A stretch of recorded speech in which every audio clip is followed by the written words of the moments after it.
A great morning, my dear students. Today, our topic is lesson number 5 of history, the rebellion of 1857.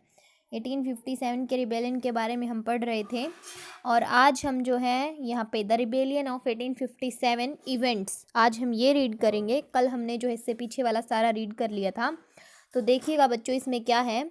इन मई 1857 मतलब मई 1857 में after 100 years of conquest and administration, the East India Company faced a massive rebellion that threatened the company's very presence in India. मतलब 1857 में, मई 1857 में 100 साल की विजय और प्रशासन के बाद ईस्ट इंडिया कंपनी को बड़े पैमाने पर विद्रोह का सामना करना पड़ा, जिसने भारत में कंपनी की बहुत उपस्थिति को खतरे में डाल दिया। और the rebellion began in the town of Meerut and a large number of people from different sections of society rose in rebellion. Meerut शहर में विद्रोह शुरू हो गया और बड़ी संख्या में समाज के विभिन्न जो वर्ग थे उनके लोग विद्रोह में बढ़ गए। और the rebellion is also known as India's first war of independence.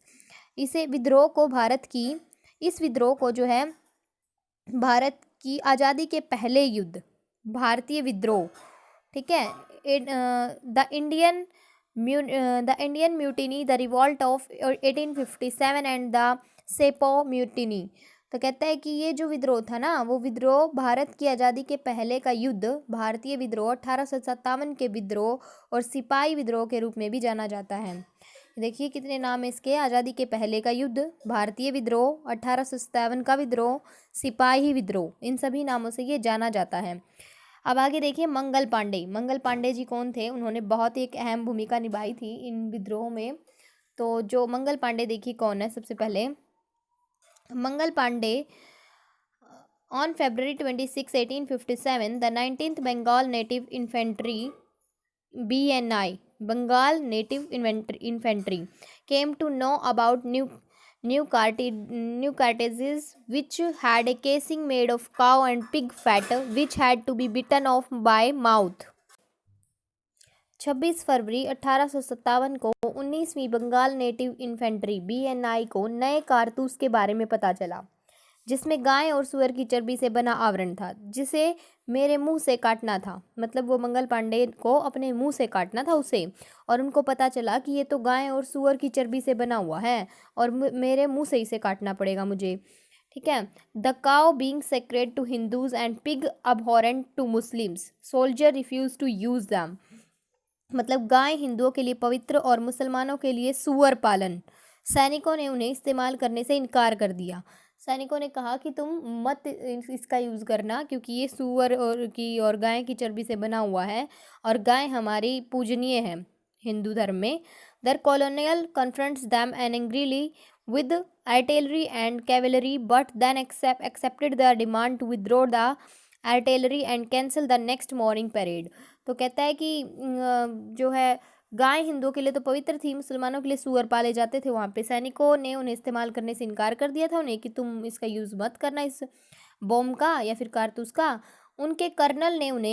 उनके जो कर्नल थे ना, उन्हें तोपखाने और घुड़सवार सेना के साथ गुस्से में सामना किया, लेकिन फिर तोपखाने को वापस लेने और अगली सुबह की परेड को रद्द करने की उनकी मांग को स्वीकार कर लिया। उन्होंने ये मांग की थी उनके सामने कि तोपखाने को तो वापस ले जाओ और अगली सुबह की परेड को तुम रद्द कर दो। तो उनकी ये जो मांग थी वो स्वीकार कर ली गई। On March 29, 1857 at the Barrackpore parade ground near Calcutta, 29-year-old Mangal Pandey of the 34th BNI, angered by the recent actions of the East India Company, declared that he would rebel against his commanders। तो कहता है कि मार्च 29, 1857 को कलकत्ता के पास जो Barrackpore parade ground में 34वें BNI के 29 वर्षीय मंगल पांडे, BNI यानी बंगाल नेटिव इन्फेंट्री के एक सदस्य थे। BNI के 29 ईयर्स मंगल पांडे ने east India company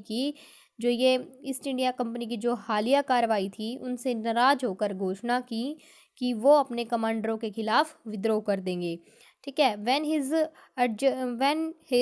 adjutant limited LT Baugh came out to investigate the unrest limited Baugh. तो कहता है कि जब उनके सहायक लेफ्टिनेंट, ये LT क्या है, जब उनके सहायक लेफ्टिनेंट बोस अशांति की came to investigate the unrest. Pandey open fire but hit his horse instead. तो उनके जो सहायक लेफ्टिनेंट बोस थे अशांति की जांच के लिए बाहर आए तो पांडे ने गोली चला दी, लेकिन उनके बजाय उनके घोड़े को मार दिया. उन्हें नहीं मारा, उनके घोड़े को मार दिया. General Hon Hersey came out to see him on the parade ground and later claimed that Mangal Pandey was in some kind of religious frenzy. देखिए यहाँ पे मंगल पांडे की जो है पिक्चर भी दिखाई गई है साइड में. तो फिर कहता है कि जो जनरल जॉन हेयर्स थे उन्हें परेड ग्राउंड पर देखने के लिए निकले और बाद में दावा किया कि मंगल पांडे किसी तरह के धार्मिक उन्माद में थे.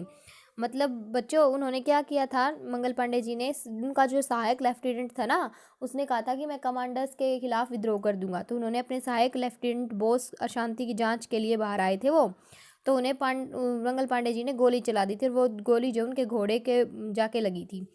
तो जनरल जॉन हेयर्स उन्हें परेड ग्राउंड पर देखने के लिए निकले बाहर, वहाँ से निकले और बाद में दावा किया उन्होंने कि मंगल पांडे जो है किसी धार्मिक उन्माद में थे. मतलब ये तो कोई विद्रोह कर रहे थे. He ordered Ishwari Prasad to arrest Mangal Pandey. उन्होंने जो है ईश्वरी प्रसाद को ऑर्डर दिया कि जो है मंगल पांडे को गिरफ्तार कर लिया जाए. तो गिरफ्तार करने का आदेश दिया, लेकिन बट ही रिफ्यूज, लेकिन उन्होंने जो है मना कर दिया. Ishwari Prasad was sentence to death and hanged. Ishwari Prasad को मौत की सज़ा सुनाई गई और फांसी दे दी गई क्योंकि उन्होंने मंगल पांडे को गिरफ्तार करने से मना कर दिया था. After failing to incite his comrades into a open and active rebellion, Mangal Pandey tried to take his own life. उनकी जो है उनको तो जो है फांसी की सज़ा दे दी गई. ईश्वरी प्रसाद को तो एक खुले और सक्रिय विद्रोह में अपने साथियों को उकसाने में नाकाम रहने के बाद मंगल पांडे ने अपनी जान लेने की कोशिश की, खुद की जान लेने की कोशिश की. He only manage to wound himself. वो केवल क्या कर रहे थे, वो केवल खुद को घायल करने में कामयाब रहे. He was court martialled on April 6 and hanged on April 8. उन्हें 6 अप्रैल को अदालत में शहीद कर दिया गया और 8 अप्रैल को फांसी दे दी गई. तो 8 अप्रैल को इस प्रकार से उनको फांसी की सज़ा दी थी मंगल पांडे को. और जो है उन्होंने विद्रोह किया था अपने कमांडर्स के खिलाफ. उसके बाद देखिए outbreak of the rebellion Meerut की जो विद्रोह का प्रकोप था ना, मतलब उसका जो पूरा प्रभाव था विद्रोह का, वो मेरठ में कैसा था. मेरठ की बारी है. On 9th May 1857, 85 soldiers of the 3rd Cavalry at Meerut who had refused to touch the cartridges were sentenced to 10 years imprisonment. तो कहता है कि 9 मई 1857 को मेरठ में 3rd कैवलरी के 80 और 85 3rd कैवलरी के जो हैं 85 3rd कैवलरी के 85 सैनिकों ने जिन्होंने कारतूस को छूने से इनकार कर दिया था ना, उन्हें 10 साल कैद की सज़ा सुना दी गई. मेरठ में इसका क्या विरोध हुआ, उन्होंने भी मना कर दिया था. कितनों ने, 85 सैनिकों ने कहा कि हम इन कारतूस को नहीं छुएंगे. ठीक है, उन्होंने छूने से मना कर दिया था. तो क्या किया, उनको जो है 10 साल की सज़ा सुना दी गई. ठीक है, अब उसके बाद क्या हुआ, द वेरी नेक्स्ट डे, अगले दिन on 10 May, the other Indian soldiers in Meerut released their imprisoned comrades, killed their officers and unfurled the banner of revolt. अगले दिन 10 मई की मेरठ में अन्य भारतीय सैनिकों ने अपने कैद किए गए साथियों को रिहा कर दिया. उनके अधिकारियों को मार डाला और विद्रोह के बैनर को उकसा दिया. मतलब विद्रोह कर दिया उन्होंने. अब They set fire to the buildings and properties of the British and captured their guns and ammunition. तो कहता है कि उन्होंने अंग्रेजों की इमारतें थी जो उनमें संपत्तियों में आग लगा दी और उनकी बंदूकों में गोला बारूद पर कब्जा कर लिया. सैनिक जो हैं, the soldiers were determined to bring an end to their rule in the country. सैनिक देश में अपने शासन का अंत करने के लिए दृढ़ थे. उन्होंने सोचा सैनिकों ने कि अब तो हम इस शासन का अंत करेंगे और इसके लिए वो पूरे दृढ़ निश्चय किए हुए थे. यहाँ पे देखिए बच्चों, द रिवोल्ट ऑफ मेरठ की पिक्चर दिखाई गई है. विद्रोह किस प्रकार से हुआ था. They set off for Delhi after sunset. वो जो है दे सेट मतलब वह सूर्यास्त के बाद दिल्ली के लिए रवाना हुए. When the Meerut soldiers appeared in Delhi the next morning, the local infantry joined them, killed their own European officers and seized the city. वो सूर्यास्त के बाद दिल्ली के लिए रवाना हुए थे। जब अगली सुबह मेरठ के सैनिक जो है दिल्ली मेरठ के जो सैनिक थे दिल्ली में दिखाई दिए तो स्थानीय पैदल सेना उनके साथ हो गई। अपने ही यूरोपीय अधिकारियों को मार डाला और शहर को जब्त कर लिया। और the rebellious soldiers now proclaimed the aged and powerless Bahadur Shah the emperor of India. और विद्रोही सैनिकों ने अब भारत के सम्राट वृद्ध और शक्तिहीन बहादुर शाह की घोषणा की। Delhi was soon to become the centre of the great revolt and Bahadur Shah its great symbol. जल्द ही महान विद्रोह और बहादुर शाह के महान प्रतीक का केंद्र बनने वाला था। जो कौन बनने वाला था? दिल्ली बनने वाली थी जल्द ही महान विद्रोह और बहादुर शाह के महान प्रतीक का केंद्र बनने वाला था। देश ने उसके बाद this spontaneous raising of the last Mughal king to the leadership of the country was recognition of the fact that the long reign of the Mughal dynasty had made it the symbol of India's political unit. देश की जो ये देश के नेतृत्व के लिए अंतिम मुगल राजा के इस सहज उत्थान ने इस तथ्य को मान्यता दी कि मुगल वंश के लंबे शासनकाल ने इसे भारत की राजनीतिक एकता का प्रतीक बना दिया था।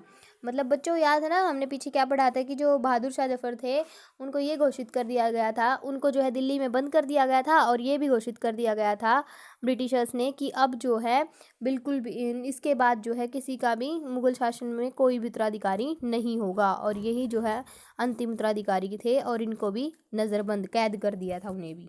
ठीक है, दिल्ली के अंदर उन्हें कैद कर लिया गया था। अब उसके बारे में पढ़ रहे हैं कि वो जब सैनिक दिल्ली पहुंचे तो क्या हुआ। उन्होंने कहा कि भई हम तो जो है बहादुर शाह जफर को ही अपना राजा मानेंगे। तो इस तरह प्रकार से उनमें लड़ाई होने लग गई। फिर आगे बोलता है ये सारी बात कि with this act the sepoys had transformed a mutiny of soldiers into a revolutionary war.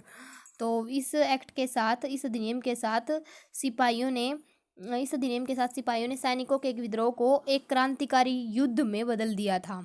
ठीक है, this is why rebellious sepoys from all over the country turn their steps towards Delhi and all Indian chiefs who took part in the revolt has tended to proclaim their loyalty to the Mughal emperor Bahadur Shah. मतलब Mughal emperor, यहाँ तक है ये line. तो कहता है कि यही कारण है कि देश भर के विद्रोहियों के सिपाहियों ने दिल्ली की ओर अपने कदम बढ़ा दिए। जितने भी देश भर में विद्रोहियों के सिपाही थे ना जो विद्रोह करना चाहते थे, उन्होंने सारों ने मिल के दिल्ली की ओर कदम बढ़ा दिए। और विद्रोह में भाग लेने वाले सभी भारतीय प्रमुखों ने मुगल बादशाह के प्रति अपनी वफादारी जताने के लिए जल्दबाजी की, मतलब उन्हें बचाने के लिए। Bahadur Shah in turn under the pressure of the sepoys wrote letters to all chiefs and rulers of India. आगे देखिए बच्चों,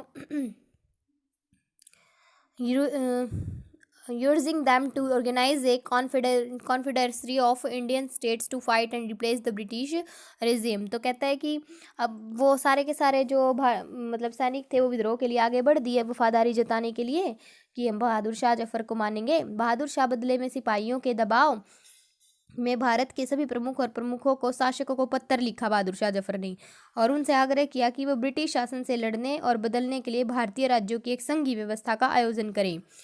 threatened by the expansion of British rule, British शासन के विस्तार से भयभीत उनमें से कईयों ने महसूस किया कि many of them felt that if the Mughal ruler could rule again they too would be able to rule their own territories once मोर।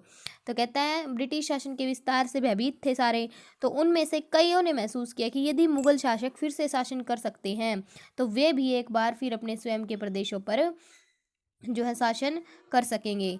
अंग्रेजों ने क्या किया? The British had never expected this to happen. अंग्रेजों ने कभी भी ऐसा होने की उम्मीद ही नहीं की थी। Bahadur Shah Zafar's decision to be their proclaimed leader change the situation dramatically. तो बहादुर शाह जफर के अपने घोषित नेता होने के फैसले ने स्थिति को नाटकीय रूप से बदल दिया। तो ये सपोज ऑन, ये जो यहाँ पे दिखाई गई है, suppose on March two Delhi from Meerut, जब वो सिपाही जा रहे थे ना दिल्ली की तरफ मेरठ से, तो ये वो पिक्चर दिखाई गई है। तो यहाँ पे क्या हुआ कि बहादुर शाह जफर ने सभी जो विद्रोह करना चाहते थे और जितने भी नेता वेता थे, मतलब जितने भी आसपास के रूलर थे, उनको सभी को लेटर लिख दिया कि भाई कि मतलब हम जो है दोबारा से मैं राजा बनूंगा और दोबारा से अपने प्रदेश में शासन करूंगा। तो सभी ने सोचा कि जब बहादुर शाह जफर शासन कर सकता है तो हम भी अपना शासन दोबारा करेंगे, और अंग्रेज ऐसा बिल्कुल भी नहीं चाहते थे। अंग्रेजों ने जो है इस स्थिति को कैसा रूप दे दिया, नाटकीय रूप में बदल दिया। तो ये सारी बात हुई। अगला जो रिबेलियन होगा वो कानपुर का होगा, और हम जो है अगली वीडियो में इसको रीड करेंगे बच्चों। आप लोग भी इस वीडियो को पूरा देखिएगा। Thank you, have a nice day.